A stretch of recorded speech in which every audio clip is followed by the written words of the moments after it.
Bienvenue sur Dream Avenue, le podcast qui parle de magie et de stratégie. Je suis Charlotte, experte en marketing et communication, fondatrice de The Moonway Place. J'aide les entrepreneurs à développer leur business grâce à des stratégies alignées et qui leur ressemblent. Toutes les semaines, on se retrouve pour passer un moment hors du temps ensemble, pour faire une pause dans ton quotidien et t'autoriser à rêver.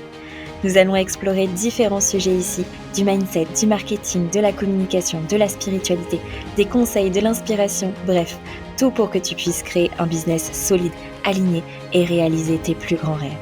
Installe-toi confortablement et laisse la magie t'emporter. Belle écoute. Hello ma chère étoile, bienvenue sur Dream Avenue dans ce nouvel épisode. Avant de commencer, j'ai vraiment envie de te dire quelque chose que j'aurais aimé entendre moi-même il y a quelques mois. Parfois, derrière une année qui peut être en apparence normale, il y a beaucoup de choses qui se jouent à l'intérieur et ça peut être vraiment une tempête, une mutation très silencieuse, une reconstruction que personne ne voit et qui pourtant, toi, va tout changer. Et c'est ce que j'ai traversé cette année et c'est peut-être ce que tu traverses aussi parce que je sais qu'on est énormément à avoir ressenti tout ça. On parle souvent des victoires, des lancements réussis, de la croissance, des chiffres, de stratégies, etc. Et on parle rarement en fait des coulisses émotionnelles, des remises en question, des arrêts parfois forcés, des décisions qu'on n'a pas voulu mais qu'on a dû prendre, des moments où on ne se reconnaît plus dans ce qu'on a soi-même créé. Et en fait, ce sont ces moments-là qui façonnent aussi, à la même hauteur, peut-être même plus, vraiment, une entrepreneure. Et aujourd'hui, j'avais envie de te raconter ce que j'ai réellement vécu dans mon business cette année. Pas la version instagrammable, pas la version du tout va très bien, la version behind the scene, la version intérieure, la version où on arrête en fait de prétendre que tout est fluide tout le temps alors que parfois, non, il y a plein de choses qui sont en train de se dérober sous nos pieds en fait. Donc je vais te partager mes effondrements, mes prises de conscience, mes lenteurs, mes réajustements, les deuils aussi que j'ai dû faire, les dernières couches que j'ai dû laisser tomber. Et je te partage aussi ce que j'ai compris, ce qui a changé, ce qui s'est ouvert à l'intérieur de moi, parce que je crois profondément que l'entrepreneuriat, c'est avant tout une expérience humaine, une grande aventure, une grande expérimentation, et on grandit toutes grâce aux vérités que les autres osent dire. Donc j'espère que ces vérités que je vais te dire aujourd'hui vont pouvoir t'aider. Et si cet épisode arrive sur ton chemin aujourd'hui, ce n'est probablement pas un hasard. Peut-être que toi aussi, tu es dans un entre-deux. Peut-être que toi aussi, tu sens qu'un cycle se ferme, que tu es en train de devenir une femme différente, peut-être plus vraie, plus alignée, plus consciente. Donc installe-toi confortablement comme d'habitude et laisse venir ce qui doit résonner en toi aujourd'hui. Je t'emmène avec moi dans ce que j'ai vraiment traversé dans mon business cette année. Donc il était une fois une année de chaos pro, mais de transformation intérieure. 2025, ça a été l'année où j'ai dû arrêter de me mentir. J'ai rencontré quelque chose que je n'avais jamais réellement affronté, la saturation intérieure. Et tu sais, c'est pas cette petite fatigue, tu vois, en fin de semaine, où on se dit, bon, oh là là, je bosse beaucoup, machin et tout. Ça, en plus, je l'ai vraiment franchement, en 5 ans, ça a été rare que je me dise, oh là là, je suis fatiguée et tout. Mais là, c'était vraiment une fatigue existentielle. Vraiment une fatigue qui s'installe, tu sais, dans le corps, dans la tête, dans le cœur. Une saturation qui m'a obligée à regarder aussi en face une vérité que je pense que je repoussais depuis très longtemps. En fait, j'avais continué d'avancer avec des mécanismes, des structures, des réflexes qui appartenaient à une ancienne version de moi. Et quand j'ai pris conscience de ça, ça m'a un peu chamboulée. En fait, c'est un peu comme si mon business, il avait grandi, comme si moi j'avais grandi, mais que mon fonctionnement, lui, il était resté figé dans une identité que j'avais dépassée finalement. Donc j'ai compris que j'étais encore en train de chercher à faire comme avant, alors que ce avant, ne correspondait plus du tout à qui j'étais devenue. Et c'est là vraiment que ça m'a frappé, que j'ai eu un gros déclic. On peut aimer ce qu'on a créé, être fier de ce qu'on a construit, et en même temps, sentir que c'est plus juste. Et s'avouer ça sans culpabilité, je trouve ça extrêmement difficile. Parce que il y a le mental qui vient te dire, tu abandonnes, tu disperses, tu es instable. Mais ton cœur, lui, il sait très bien ce qui est en train de se passer. Tu grandis, tu mutes, tu laisses derrière toi les anciennes couches en fait.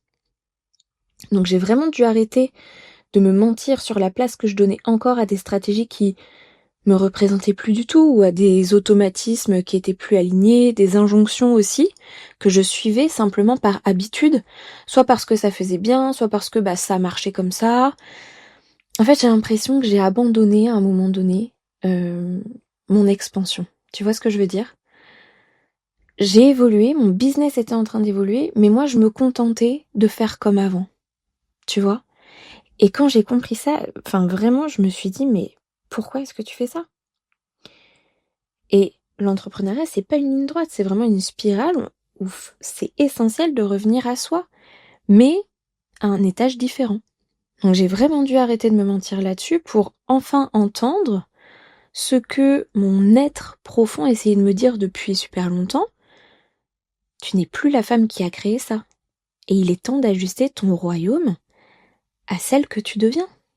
Donc là, c'est un peu l'effondrement, parce que du coup, il faut tout reprendre, remettre les mains dans tout ça, se reposer des questions qui sont pas forcément hyper confortables. Et c'est ça qui va faire que derrière, on va pouvoir respirer de nouveau, être de nouveau aligné, fier, etc. Mais ça a été compliqué. Vraiment, ça a été très compliqué de me dire, en fait, là, ça va plus. C'est plus ça. On n'est plus là-dedans. Ça, c'était avant. Il fallait que j'enclenche le après. 2025, ça a été aussi l'année où j'ai dû laisser mourir des choses que j'aimais. Là, ça a été un des passages aussi assez déchirants de cette année, le deuil entrepreneurial. Et je trouve que c'est un deuil dont on ne parle pas assez. C'est vraiment ce moment où tu dois accepter que certaines offres, certains projets, certains formats que tu as aimés de tout ton cœur ne te correspondent plus. Et c'est pas parce qu'ils ne fonctionnent pas, ou parce qu'ils sont mauvais, ou parce qu'ils sont vides, pas du tout même souvent, mais c'est juste que leur mission était temporaire. Il y a des offres qui sont des ponts et qui vont pas rester. Et ça, j'ai aussi longtemps refusé de le voir parce qu'on s'attache en fait à ce qu'on crée, parce que ça a marché, parce qu'on a aidé des gens, parce que ça nous a aidés nous aussi. Mais là, je pouvais plus rester en fait dans ce qui stagne et qui même au-delà de ça me tirait vers le bas. Comme si j'avais des boulets en fait enchaînés aux pieds. Je pouvais plus continuer par une pseudo-loyauté à celle qui avait créé ça. Et nos business, ils nous montrent beaucoup de signes là-dessus. Quand il y a moins d'élan, moins de désir, moins d'alignement, moins de créativité. Mais c'est pas un échec. Pas du tout. Et d'ailleurs, je le dis très souvent, mais il n'y a pas d'échec, c'est simplement des pas de plus vers notre réussite. Et là, ce qui est en train de se passer, c'est juste une fin naturelle, en fait. Et laisser mourir certaines choses que j'aimais, oui, ça m'a demandé du courage. Parce que ça voulait dire affronter le vide, affronter le silence, affronter l'absence de plan B, affronter la peur de décevoir, et affronter la sensation aussi de perdre quelque chose. Et à chaque fois, en fait, que j'ai laissé une offre ou autre chose dans mon business derrière moi, en fait, je sentais de la légèreté arriver. Je sentais que je faisais de la place. Vraiment comme si je me délestais, tu vois, d'un poids. Et je me suis rappelé que les choses qui meurent dans ton business ne meurent jamais contre toi. Mais elles meurent pour te libérer, pour faire de la place, pour justement la prochaine version de toi. Et que cette version-là puisse respirer. Et ça, ce passage-là, c'est une vraie alchimie. Et d'ailleurs, j'ai aussi laissé partir des relations. En fait, c'est un peu comme si tous mes repères entrepreneuriaux, mes business friends, mon offre phare depuis 4 ans, mon style de communication, ma méthode de vente, comme si tout ça avait éclaté, s'était effondré et enfoui sous des cendres, tu vois. D'un coup, tout ça, ça a été réduit en poussière et j'ai vraiment ressenti ce truc d'être nue, sans repères, sans structure autour de moi. Et je vais pas te mentir, je me suis sentie très très seule dans ce passage. Très seule avec mes émotions, mes doutes, mes remises en question. Je me suis dit, mais qu'est-ce que je vais faire ? Quel plan je vais mettre en place ? Qu'est-ce que je veux aussi ? Mais c'était tellement compliqué de répondre à ces questions-là. Et j'avais vraiment j'avais tellement mes repères, mes piliers, et que ce soit en termes de relations, d'offres, de communication, etc. Il y a un peu tout qui était en train de se terminer, quoi. Donc heureusement, j'ai Paul à mes côtés et ma team de fées, parce que sans eux, cette traversée, elle aurait été beaucoup plus dure. Et ils ont vraiment été mon ancrage, mes témoins, mes phares, quand tout en moi, en fait, était en train de se réorganiser. Parce que c'est ça, la vérité. Quand une mue est profonde, elle n'emporte pas seulement des offres ou des petits trucs comme ça. Non, elle emporte des identités, des manières de faire, des façons de penser, des relations, des certitudes. Elle nettoie tout ce qui ne peut plus t'accompagner dans la suite. Et c'est pour ça que c'est essentiel pour moi de rejoindre des espaces de soutien, comme j'ai créé par exemple dans mon accompagnement Destiny, où il y a une sororité, parce que vraiment être seul face à ses doutes, ses interrogations, mais c'est horrible. On se sent paralysé, abandonné, vide de sens, et je trouve que c'est très compliqué d'oser demander de l'aide.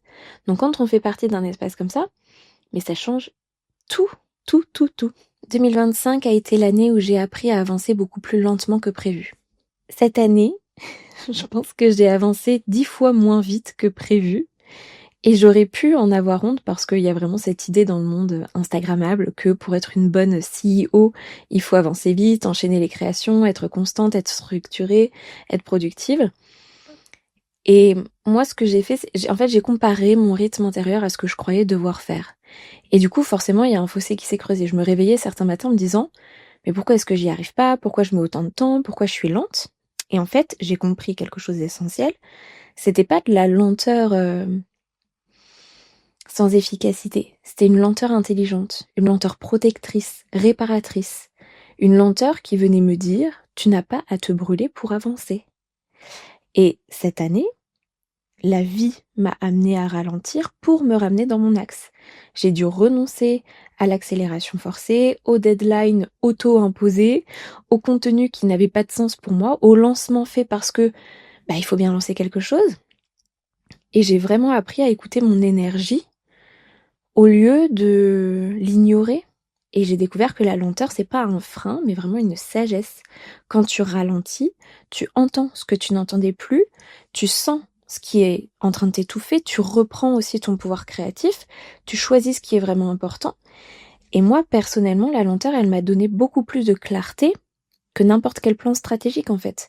Elle m'a réappris à travailler avec mon corps, pas contre lui, et aujourd'hui, j'ai plus envie d'avancer vite, et même vite, qu'est-ce que ça veut dire, en fait? Moi, j'ai envie d'avancer vrai, dans la direction que j'ai choisie, dans le rythme que je choisis.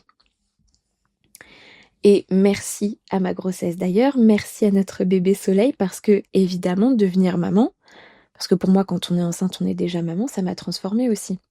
Et ça va continuer de me transformer. Donc merci à mon corps qui m'a amenée à tout repenser, merci à ce nouveau chapitre de ma vie qui a demandé de la douceur, de la patience, du calme, merci à tout ça en fait. Ma grossesse, c'est un enseignement spirituel, elle m'a rappelé que la croissance la plus profonde, elle se fait dans le silence, que les plus grandes transformations finalement se font dans l'invisible et que tout ce qui est vraiment important se construit lentement.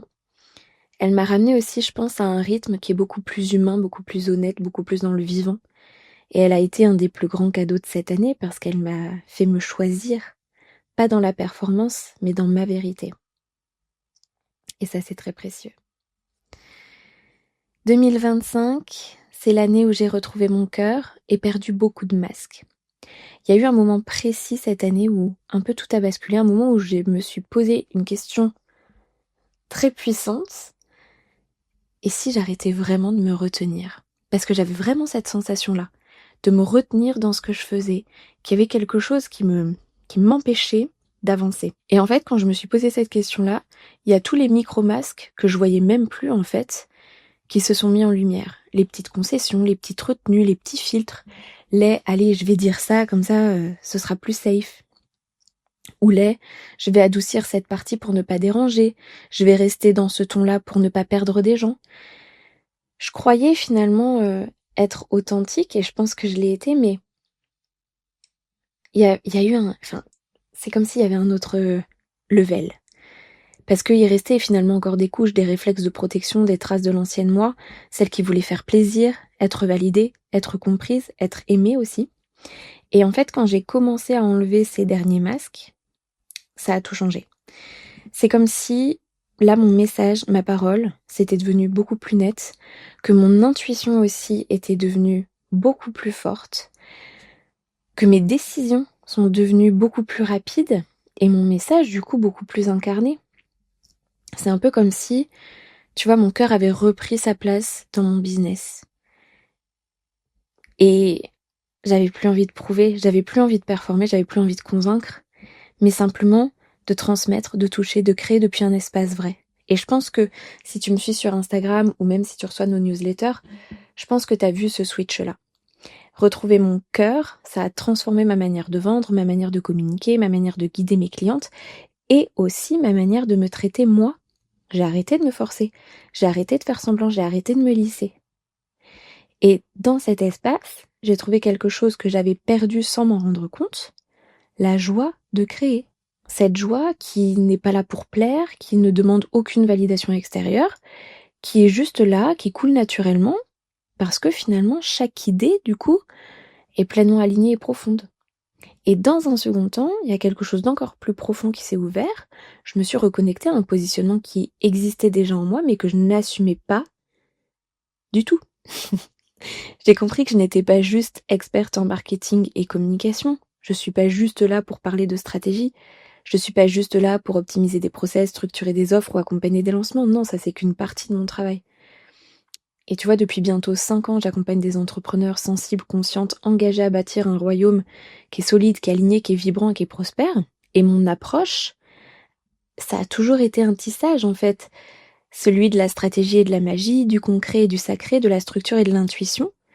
Je n'ai jamais cru au modèle tout fait. Moi, je crois aux élans du cœur, à la puissance intérieure, aux prises de conscience qui changent des trajectoires, des visions. Et je crois profondément à ce qui se passe quand une femme se choisit vraiment. Mais ça, tout ça, j'avais du mal, en fait, à le dire. J'avais du mal à l'ancrer. Je le ressentais, mais je le faisais pas transparaître. Et pourtant, je l'ai vu, tu vois. Les centaines de femmes que j'ai accompagnées, elles ne se sont pas transformées parce qu'elles ont appliqué une méthode standardisée. Elles ont transformé leur business parce qu'elles se sont reconnectées à leur essence, à leur vérité, à leur feu sacré, parce qu'elles ont arrêté de faire comme tout le monde, parce qu'elles ont arrêté de s'adapter à un moule pour incarner leur propre manière de rayonner. Et j'ai compris que c'était ça ma vraie place. Je transmets une manière de développer son business en partant de ta magie intérieure, absolument pas en la contournant. En partant de ton rythme, pas en t'épuisant, en partant de ta vérité, pas en cherchant à cocher des cases d'un pseudo-template ou je ne sais quoi. Ma mission, c'est pas de t'apprendre à faire plus, mais à rayonner juste, à reconnecter ton message à ce feu sacré en toi, à sortir du mimétisme, à incarner la version de toi qui n'a plus besoin de se cacher derrière des méthodes parce qu'elle a retrouvé sa puissance créative. Et pour moi, la stratégie, c'est absolument pas l'ennemi du sacré, au contraire, elle peut en devenir l'extension, le prolongement naturel de qui tu es quand tu ne te trahis plus. Et c'est ça l'univers dans lequel je veux t'emmener. Un univers où on bâtit dans la justesse et pas dans l'urgence. Un univers où on ne sépare plus la magie du concret. Un royaume où on n'a plus besoin de s'épuiser pour réussir parce qu'on avance guidé par ce qui est vrai. J'ai des frissons en te disant tout ça. Mais ça me fait tellement de bien de t'en parler là, de poser ces mots à haute voix. Parce que je les ai posés sur les dernières ressources que j'ai créées. Mais là, de te les dire comme ça, il y a quelque chose qui se passe de très fort. Et je suis fière en fait de pouvoir te dire ça aujourd'hui. Parce que même si je l'avais à l'intérieur de moi depuis certainement 4 ans, depuis la création de Moonway Place, j'étais tellement focus sur cette partie marketing, communication, stratégie,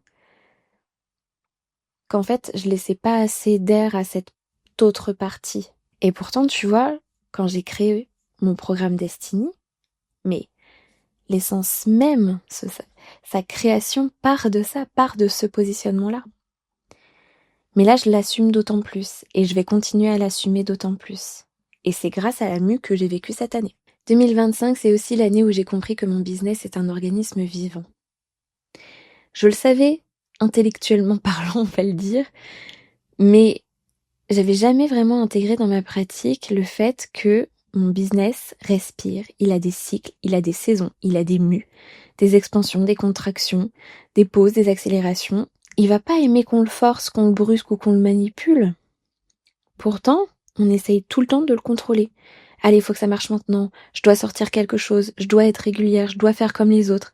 Et ce que j'ai observé, c'est que à chaque fois que je forçais une direction, mon business, lui, y résistait. C'est comme si on travaillait pas dans la main, mais qu'on était deux forces opposées. Et chaque fois que j'essayais d'accélérer par peur, je récoltais de la confusion. Quand je faisais pour faire, je perdais mon feu. Et en plus, du coup, les résultats n'étaient pas là. À l'inverse, chaque fois que je choisissais de ralentir, d'écouter mon énergie, de me laisser inspirer et de suivre ma vérité intérieure, là, ça s'ouvre, ça s'aligne, ça se clarifie. Et là, mon business répond, il coopère, il prospère. Je suis pas juste là pour gérer une entreprise, mais je suis là aussi pour être en connexion, en relation avec un organisme vivant qui évolue en même temps que moi. Et plus je vais respecter mes cycles, plus tout ça, ça va devenir fluide, prospère et aligné. Et ça aussi, ça a été une grande leçon de cette année. Je vais te partager maintenant ce que cette année m'a appris et que j'ai envie de te transmettre aujourd'hui. Déjà, c'est que la vérité intérieure, elle finit toujours par demander sa place. Même si on résiste, même si on s'accroche, même si on a peur de tout perdre. J'ai aussi compris que ralentir, c'est absolument pas un signe de faiblesse, mais un acte de maturité. Un peu comme une déclaration, tu vois, d'amour envers soi. Ralentir, ça ne te fait pas perdre ta place, ça te permet de retrouver ton axe.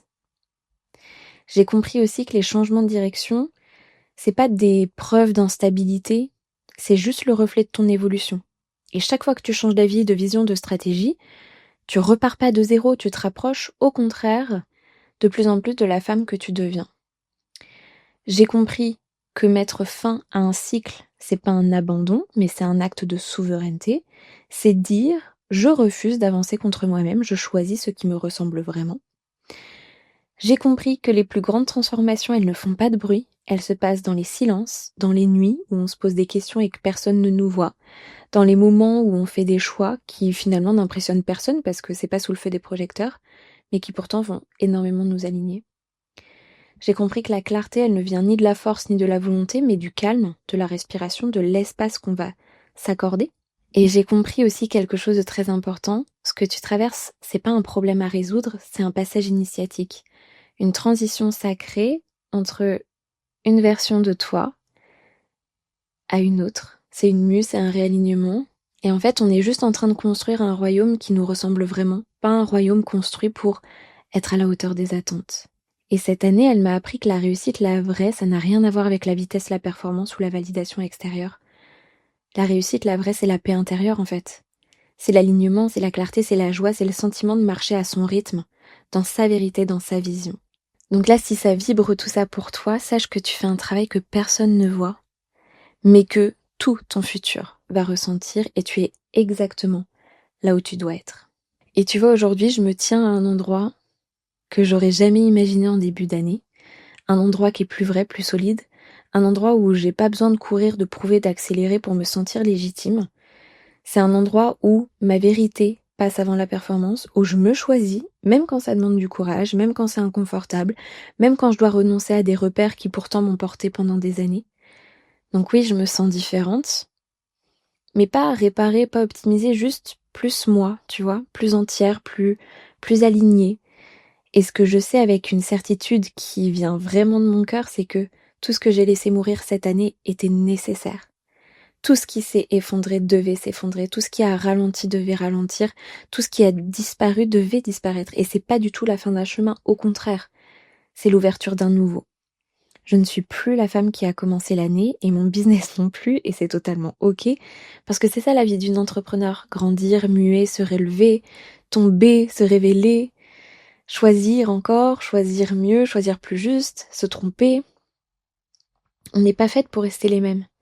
On est vraiment faite pour évoluer, donc voilà. Pour la suite, j'ai pas une longue liste d'objectifs, j'ai pas un plan de 12 mois, en tout cas pour le moment. J'ai pas de projection, mais j'ai quelque chose de plus précieux, j'ai une direction intérieure. Cette évidence, cette vision, qui je sais va s'éclairer au fur et à mesure.